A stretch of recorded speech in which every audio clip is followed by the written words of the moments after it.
We continue our reading of Turn Your Eyes Upon Jesus, an invitation to spend a year with your best friend, a daily devotional by author George R. Knight. Today's reading, September 26, The Trial of Peter, Phase 2. And a little later those who stood by came up and said to Peter, "Surely you also are one of them, for your speech betrays you." Then he began to curse and swear, saying, "I do not know the man." Immediately a rooster crowed, and Peter remembered the words of Jesus, who had said to him, "Before the rooster crows, you will deny me 3 times." So he went out and wept bitterly. Matthew 26:73-75.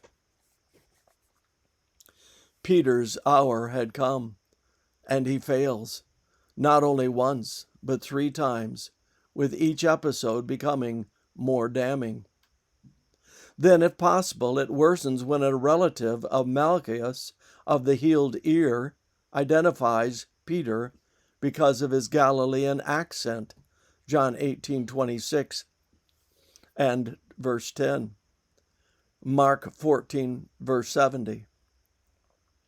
With this third accusation, Peter totally unravels and begins to curse and swear that he doesn't know the man.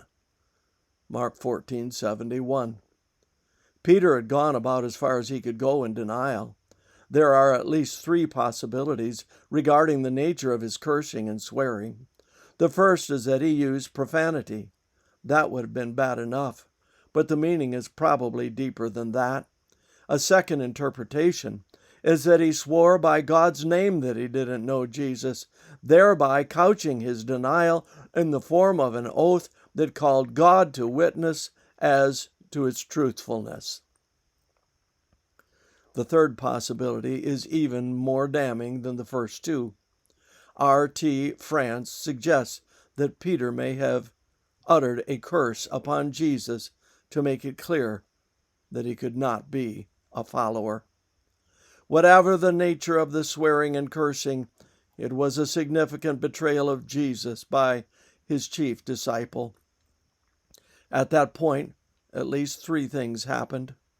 First, the cock crowed. Second, as the cock crowed, Jesus turned and looked at Peter, Luke 22:61. And what a searching gaze that must have been, far from an "I told you so" kind of expression. Ellen White tells us that it was one of deep pity and sorrow, but there was no anger there. Desire of Ages, page 713. At that point, Jesus' prophecy of his denial flashed upon Peter's mind. Christ's look was more than he could bear. He went out and wept bitterly. At that very point, Peter's faith took a giant step forward, and Jesus knew the meaning of those repentant tears. All of us can learn from Peter's experience. His core problem was not fear, but overconfidence. After all, no coward would have followed Jesus to that fateful courtyard. A second lesson is that while none of us are above reproach, none of us are yet beyond God's grace. This concludes our reading today from Turn Your Eyes Upon Jesus.